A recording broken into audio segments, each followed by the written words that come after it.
IoT, generally people just talk merely about connecting and getting some data. But I see that there is a lot of scope in managing the variable cost also, like how you read the data, process parameter, and control your consumptions of even the raw material at the processing. So it's not only just anomaly detection and anomaly prevention.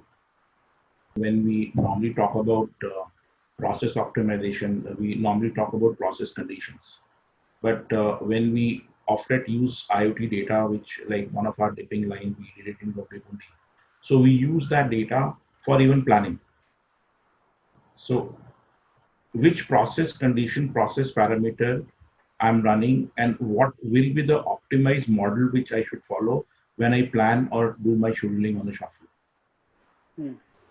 So that I can actually reduce my cost at that point in time and also reduce my costs. Okay.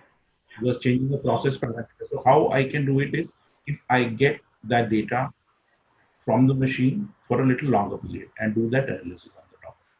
And by using IoT and integrating it, I have seen that you can easily fine tune your process, and which can even, like if you are doing the management of a time, that is one side, you can manage temperatures and other kind of a process parameter, which can give you a saving in terms of reducing your LPG consumption, for example. Okay, so, and you can always have, say, if you do a process parameter correlation with quality, so you can do fine tuning on the process parameters, which can reduce in the rework or can reduce in your substandard generation.